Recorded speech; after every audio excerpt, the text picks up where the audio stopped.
One of the highlights of this episode is the backstories. We learned that Alin's parents separated because her dad cheated on her mom. Someone has been giving Jane these flowers every 15th of the month. Such a consistent person. Jane is a former 5-star hotel chef who chooses to open her own restaurant. These backstories give us a deeper understanding of the characters' lives, what they've gone through, and in a way, how they see the world. Am I the only one who notices this? If we look closely at the timeline, they really do have incredibly busy days. So much happens. October 15, Lin returns to Thailand, meets Jane, meets Pai, almost hits Jane with her car after meeting Pai, and the day ends with her rereading her termination letter. October 16, Lin asks for a table at Jane's restaurant, and the day ends with her getting drunk and kissing Jane. October 17, Jane cooks breakfast for Lin. Jane gives Lin the task of creating the menu, and Jane asks Lin to go somewhere with her the next day. The day ends with Jane taking Lin home after Lin stops by to ask what she should bring. October 18, they go to the farm. Lin learns about Jane's feelings.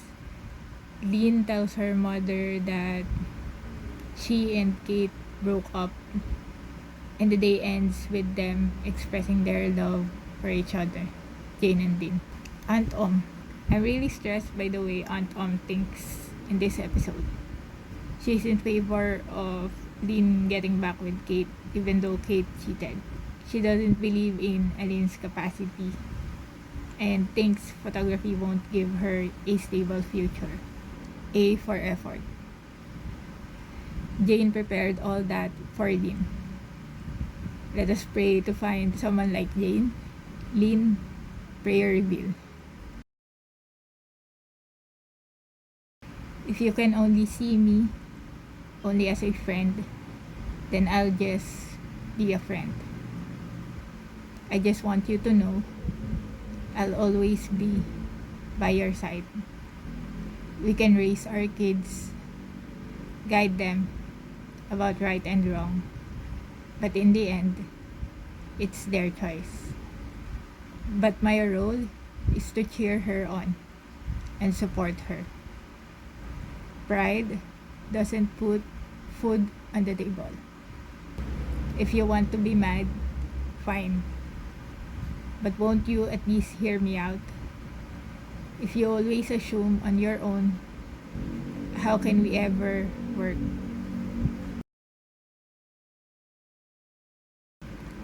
If it doesn't work out, we'll go back to how we were. Play song. How can we go back to being friends when we just share the bed? Okay, sorry, I'm not a singer. This promise. Oh no, I absolutely cannot. 2 identical boxes with no labels. If I were in this situation, I'd probably check both boxes. The crossover isn't really crossing over. Okay, so the model would be Ayla, Orm's character in Only You. In the last episode of Only You, Lin and Jane asked Tawan and Ayla for directions. So technically, they've already met there.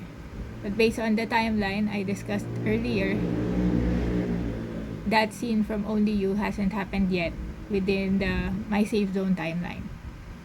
Maybe the photo shoot is set at a later date, which could explain the asking of direction scene. Another thing that's bothering me is that some actors from Only You also play different roles in My Safe Zone.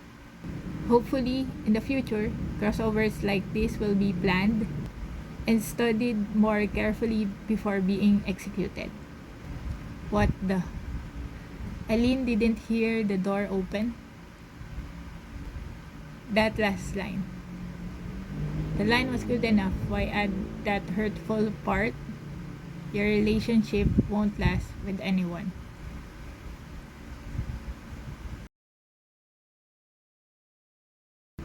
So they're just using this view to show us that it's night in Bangkok.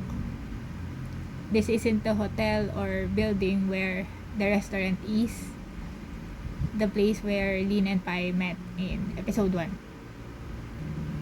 This resort, is it part of the farm from the last episode? Pai's house? It looks like a living room, but at the same time, it could easily be a cafe with a cozy, homey aesthetic.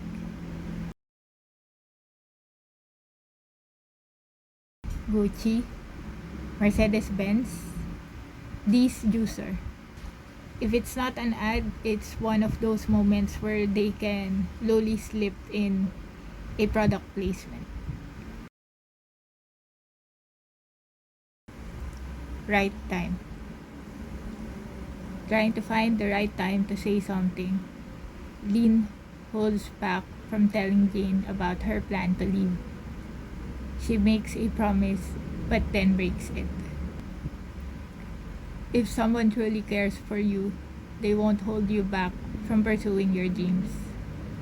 Many miscommunications happen because someone holds back and doesn't tell the truth. Chef's jacket.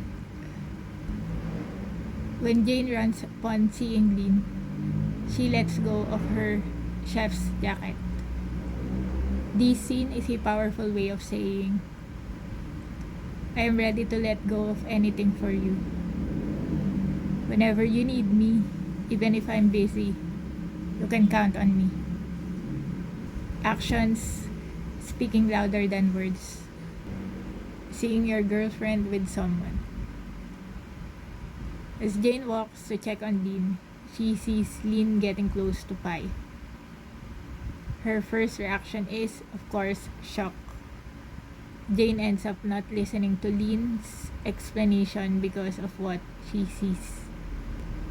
She becomes blinded by her own eyes. Sometimes, we tend to believe only what we see and automatically shut out what we don't. This scene is a reminder not to judge solely based on appearances. There's always a story behind the people involved.